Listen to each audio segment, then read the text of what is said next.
Backlash W का अगला premium live event backlash सिर्फ 3 दिनों की दूरी पर रह गया है और दोस्तों हम लोगों को देखने को मिलने वाला है 11 मई को ओनली ऑन नेटफ्लिक्स। अभी किस वीडियो के अंदर दोस्तों हम करने वाले हैं इसकी लेटेस्ट बैटिंग ऑड प्रिडिक्शन।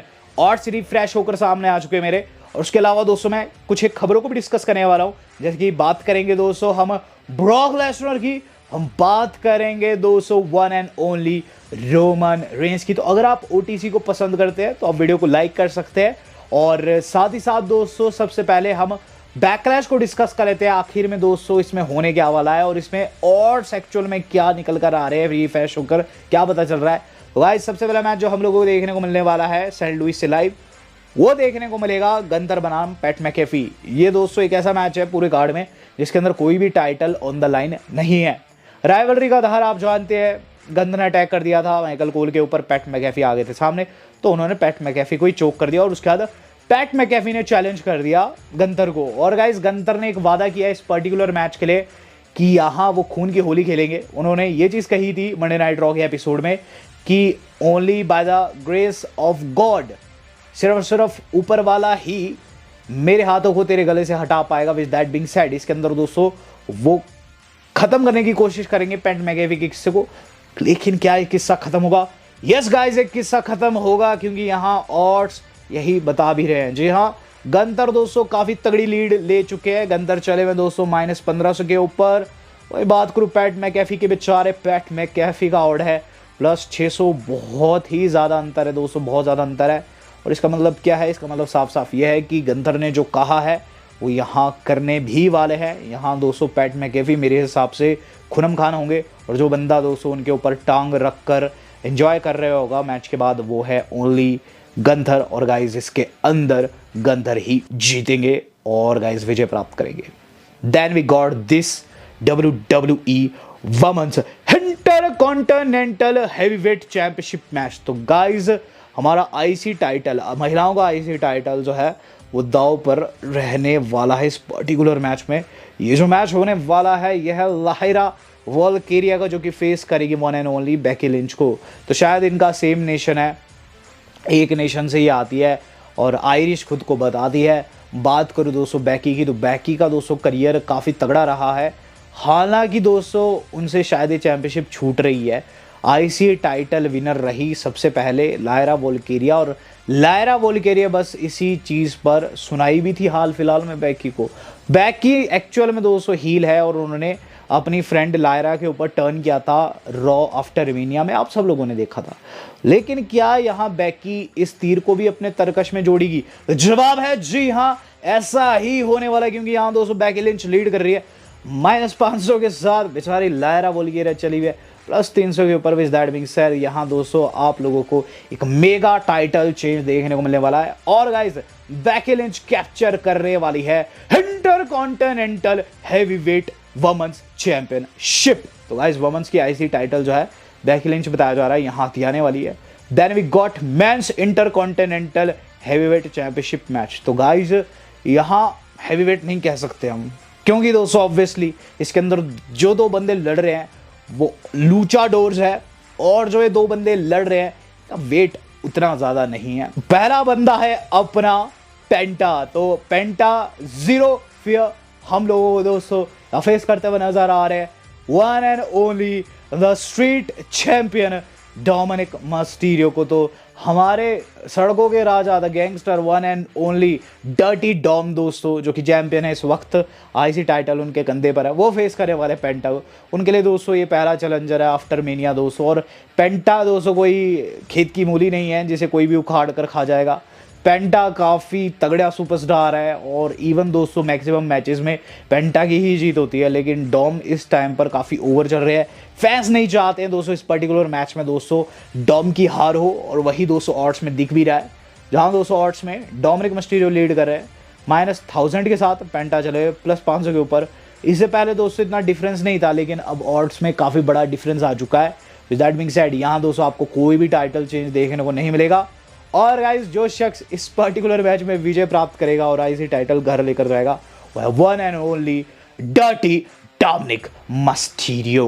बात कर ली जाए दोस्तों इससे अगले मैच की, इसके बाद जो अगला मैच हम लोगों को देखने को मिलेगा ना, मेरे हिसाब से दोस्तों इन नाइट का सबसे बेस्ट मैच रहने वाला है।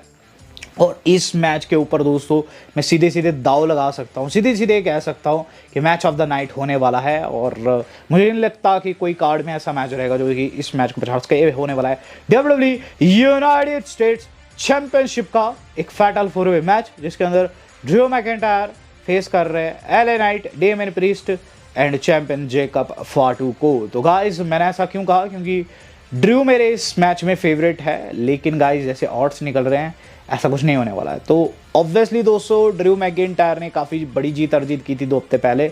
सोलो सिकोआ ने इस जीत को रिकॉग्नाइज किया, निक एल्डिस ने ड्रू को भी एंड में इस मैच में डाल दिया। हालांकि इससे पहले ट्रिपल थ्रेट बन रहा था। चलिए जो हुआ सो हुआ। जेकब फाटू का जो डायलॉग है वो ये कि I am full gas no brake यर्रामी, तो यर्रामी ही होने वाली है, क्योंकि दोस्तों जेकब फाटू यहाँ मासिव लीड लेकर चल रहे हैं। -5000 की लीड ले ली है दोस्तों। ड्रू मैकिंटायर चले हुए +600 के ऊपर, LA नाइट चले हुए फिर नंबर 3 पर +900 के ऊपर। डेमियन प्रीस्ट का इसमें जीतने में बहुत कम चांसेस है दोस्तों, सिर्फ +1200 चल रहा है और माइनस में ज़्यादा गिना जाता है। विद दैट बीइंग सेड यहाँ दोस्तों कोई भी टाइटल चेंज देखने को नहीं मिलेगा। इवन दो इस मैच के अंदर दोस्तों जेकब फाटू की जो परफॉर्मेंस रहेगी, हो सकता है उनके करियर की सबसे बेस्ट परफॉर्मेंस हो। बात कर ली जाए दोस्तों अब इससे अगले मैच के, इसके बाद जो अगला मैच हम लोगों को देखने को मिलेगा ना, सच्ची बात बताऊँ वो काफ़ी तगड़ा रहने वाला है। और उसके अंदर दोस्तों बताया जा रहा है एक मेगा रिटर्न भी हो सकता है। ये होने वाला अपना main event of the evening for WWE undisputed championship का। तो गाइस इसमें जो undisputed the 17th time world champion है यानी कि जॉन सीना है, वो अपना टाइटल डिफेंड कर रहे हैं अपने आर्च एनिमी यानी कि दोस्तों apex predator, the legend killer, one and only Viper Randy Orton के खिलाफ। तो Randy Orton and John Cena की राइवलरी दोस्तों काफी लंबी रही है। अभी दोस्तों मेरे सामने एक स्टैट आया था जो कि मैं आपके सामने भी रखना चाहूंगा, क्योंकि आप जनता जनार्दन है, आपको सब कुछ पता होना जरूरी है।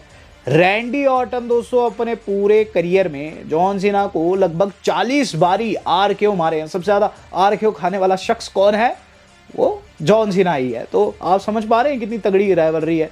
और आफ्टर रेसलमेनिया जो रॉ थी उसमें रैंडी ने RKO मारकर ये चीज़ साफ स्पष्ट कर दी थी कि वो इस बारी के बैकलैश में वो कारनामा करके दिखाएंगे जो कि किसी ने ना सोचा हो। यहाँ चैंपियन बनने के लिए उतरेंगे। और गाइस सीना ने कहा है कि वो 17 बार ही चैंपियन रहेंगे और 14 बार रैंडी ऑर्टन चैंपियन बनने का सपना देखा है वो पूरा नहीं होगा। तो यहाँ दोस्तों कुछ ऐसा ही होने वाला है, क्योंकि ऑड्स मेरे सामने और जॉन सीना लीड कर रहे हैं। यस गाइस जॉन सीना -5000 के साथ लीड कर रहे हैं, रैंडी ऑर्टन चले +1200 के ऊपर। ये बहुत बड़ा अंतर होता है, लिटरली ये ज़मीन आसमां का फ़र्क है। विद दैट बीइंग सेड यहाँ दोस्तों आपको कोई भी टाइटल चेंज देखने को नहीं मिलेगा। मुझे ऐसा लग रहा है कि यहाँ जॉन सीना फिर से कोई चीटिंग वीटिंग करने वाले हैं। जॉन सीना मेरे हिसाब से यहाँ टाइटल बेल्ट मार सकते हैं रैंडी के सर पे, तभी रैंडी हारेंगे। और आफ्टर दी मैच दोस्तों जिस चीज़ के होने के अब चांसेस डबल हो चुके हैं वो है गाइस कोडी रोड्स के रिटर्न की। यस गाइस कोडी रोड्स पे PW इनसाइडर की देर शाम अपडेट आई है। क्या बताया जा रहा है? बताया जा रहा है दोस्तों कि कोडी रोड्स जो है उनके रिटर्न को डिस्कस किया जा रहा है इस बारी के बैकलैश में। ऑब्वियसली मैं आपको बता चुका हूँ कि आफ्टर बैकलैश जो स्मैकडाउन होने वाली है वहाँ जो कोडी है वो आएंगे। लेकिन यहाँ दोस्तों आप जानते हैं बैकलैश एक बेहतरीन प्लेटफॉर्म है कोडी के रिटर्न के लिए। स्मैकडाउन में उतनी व्यूवरशिप उन्हें नहीं मिलेगी क्योंकि स्मैकडाउन आजकल बहुत कम लोग देख भी रहे हैं। तो यहाँ दोस्तों हो सकता है कोडी को उससे पहले ही ला दिया जाए और रिटर्न करवा दिया जाए इस बैकलैश में। हो सकता है गाइस मैच के बाद जो सीना है वो अटैक करने की कोशिश करे रैंडी के ऊपर और एकाएक हम लोगों को अमेरिकन नाइटमेयर की एंट्री देखने को मिले। हम नहीं जानते नाइटमेयर इस वक्त किस पोजीशन में है, कैसा उनका कैरेक्टर रहेगा, क्या वो डार्क कोडी बनकर आएंगे या फिर कुछ और। लेकिन जो भी है यहाँ दोस्तों सीना की पिटाई पक्की है और कोडी रोड्स दोस्तों यहाँ आप लोगों को रिटर्न करते हुए नजर आ सकते हैं। बात कर ली जाए दोस्तों अब आज की अपनी खबरों की, तो खबरों में जो सबसे पहली अपडेट है वो जुड़े हुए है दोस्तों कोडी के फ्यूचर ओपोनेंट ट्रेविस स्कॉट से। यस गाइस ट्रेविस स्कॉट शायद से आगे जाकर कोडी को फेस कर सकते हैं, ऐसा मैं नहीं कह रहा हूँ, ऐसा दोस्तों ट्रेविस स्कॉट का कर्म बता रहा है। Travis Scott is training with Booker T for his in ring WWE debut. Update आई है रेसलिंग वर्ल्ड CC की तरफ से, बताया जा रहा है ट्रेविस स्कॉट ट्रेनिंग कर रहे हैं। ऑब्वियसली दोस्तों ट्रेविस की इस वक्त WWE में सिर्फ एक शख्स के साथ राइवलरी है, वो है कोडी। कोडी को उन्होंने दोस्तों इंटरप्ट भी किया था रेसलमेनिया में, काफ़ी परेशान किया था और कोडी उनकी वजह से ही हारे थे। यहाँ दोस्तों ट्रेविस स्कॉट वर्सेस कोडी आप लोगों को जल्द देखने को मिलेगा। और ट्रेविस स्कॉट ट्रेनिंग में लग चुके हैं। बात कर ली जाए दोस्तों अब एक ऐसे शख्स की जिसका रिटर्न्स फैंस चाहते हैं और हाल फिलहाल में उसे निकाला भी गया है। ब्रॉन स्ट्रोमैन के ऊपर अपडेट आई है गाइस, बहुत अच्छी अपडेट है। Braun Strowman could potentially be brought back to WWE at some point down the road, ऐसा कहना है डे मेल्जर का। क्या कहा उन्होंने कि ब्रॉन स्ट्रोमैन को निकाला है WWE वालों ने, लेकिन कभी भी ब्रॉन एंड WWE के रिलेशन खराब नहीं हुए और ऐसा ही पास में हुआ भी था। आपने देखा था एक टाइम को ब्रॉन को निकाल दिया गया था बजट कट के दौरान, उसके बाद वापस भी लाया गया था क्योंकि ब्रॉन एंड WWE की काफ़ी अच्छी निपती है। सेम चीज़ ऐसा बताया जा रहा है डे मेल्जर के अकॉर्डिंग फिर से होगी। ऐसा नहीं है दोस्तों कि ब्रॉन स्ट्रोमैन हमेशा के लिए गए हैं, जल्द डाउन द रोड जब स्टोरी लाइन अच्छी मिलेगी तो गाइस ब्रॉन स्ट्रोमैन को फिर से बुलाया जाएगा। बात कर ली जाए दोस्तों इससे अगली न्यूज़ की तो गाइस हमारी जुड़ी है वन एंड ओनली अमेरिकानो से। तो गाइस हमारा जो अमेरिकानो है ऑब्वियसली जो चैड गेबल है गाइस, उसने चैंपियनशिप जीत ली है। पहली चैंपियनशिप इसने WWE के अंदर जीत ली है और ये चैंपियनशिप है स्पीड चैंपियनशिप, जिसे सिर्फ ट्विटर के ऊपर फीचर किया जाता है। हाल फिलहाल में दोस्तों जो चैड है, जो अलग्रांडे अमेरिकानो, उन्होंने ये चैंपियनशिप हथिया ली और उनकी काफ़ी सराहना हो रही है। हालांकि दोस्तों बात की जाए इस चैंपियनशिप की, ये चैंपियनशिप दोस्तों मेन रोस्टर पे आपको कभी भी देखने को नहीं मिलेगी क्योंकि ये सिर्फ ट्विटर के लिए WWE वालों ने बनाई है। बात करी जाए दोस्तों अब आज के अपनी सही लास्ट न्यूज़ जो आज के हमारी जुड़ी है वो जुड़ी हुई है दोस्तों ब्रॉक लेसनर से। ब्रॉक लेसनर से जुड़ा एक फन फैक्ट निकल कर सामने आ रहा है। फन फैक्ट यही है कि लेसनर दोस्तों इकलौती हील है। Lesnar is the only heel in WWE who has never cheated to win a match. कि लेसनर इकलौता ऐसा हील सुपरस्टार रहा है हिस्ट्री में जिसे कभी भी चीट करने की जरूरत नहीं पड़ी जीतने के लिए। ऑब्वियसली सीना के टर्न के बाद भी सब ऐसा ही सोच रहे थे, लेकिन सीना ने चीट किया। लेकिन लेसनर दोस्तों ऐसा बंदा है जो कि हील रहते हुए भी चीट नहीं करता है क्योंकि उसे ज़रूरत ही नहीं पड़ती। तो ब्रॉक लेसनर के नाम दोस्तों यहाँ लाइक तो बनता है। यहाँ दोस्तों ब्रॉक लेसनर जल्द कंपनी में लौटे, हमारी बस यही कामना है। इसी दौरान दोस्तों हम बात करेंगे उनके पूर्व एनिमी और current tribal chief Roman Reigns की। तो guys Roman Reigns and John Cena का एक फ़ोटो सामने आया और उसके बाद दोस्तों एक पोस्ट भी सामने आई। तो इस फोटो में आप देख सकते हैं कंपैरिजन है रोमन रेंस का सीना के साथ में, और 4 बारी अनडिस्प्यूटेड चैंपियन रहे हैं हमारे अपने रोमन, और 14 बार रहे हैं सीना WWE चैंपियन 14 बार रहे, और 3 बारी दोस्तों जो यूनिवर्सल टाइटल होल्ड किया है रोमन ने, सीना ने नहीं किया। और रही बात वर्ल्ड हेवीवेट टाइटल की तो सीना 3 बारी की है, रोमन रेंस 0 बार की है। नीचे जाइए, सीधे नीचे जाइए, बाकी की चीज़ें तो बात की। रोमन रेंस दोस्तों कभी money in the bank winner नहीं रहे और जॉन सीना एक बार ऐसा किए हैं, और ये चीज़ दोस्तों काफ़ी दुख दे रही है फैंस को। और मैं देख रहा हूँ दोस्तों कि मनी इन द बैंक काफ़ी ज़्यादा करीब है। आप जानते हैं दोस्तों मनी इन द बैंक कब होने वाला है। मनी इन द बैंक दोस्तों हम लोगों को देखने को मिलेगा जून को, 7 जून को लॉस एंजलिस से लाइव रहने वाला है। ऐसे में एक पोस्ट भी की गई थी और ये पोस्ट थी रोमन रेंस सीजन के द्वारा, और उन्होंने दोस्तों क्या डाला था वो लिखे थे कि आप इस बारी का मनी इन द बैंक जीतता हुआ किसको देखना चाहेंगे। तो जहाँ महिलाओं में ज़्यादातर लोग नायोमी को कह रहे थे, वहीं बहुत से लोग रोमन रेंस को भी सपोर्ट कर रहे हैं। रोमन रेंस का नाम आगे किया जा रहा है। मैं देख रहा हूँ फैंस कह रहे हैं कि रोमन रेंस को इस बारी का मनी इन द बैंक जीतना चाहिए। अब guys Roman Reigns money in the bank जीतेंगे या फिर नहीं ये तो समय बताएगा। हालांकि इस टाइम पर वो एक बड़ी राइवलरी में है और चूंकि वो जून में आएंगे तो शायद से मनी इन द बैंक का पार्ट हो, लेकिन फैंस चाहते हैं दोस्तों कि ऐसा हो, और अगर फैंस चाहते हैं तो कुछ भी हो सकता है।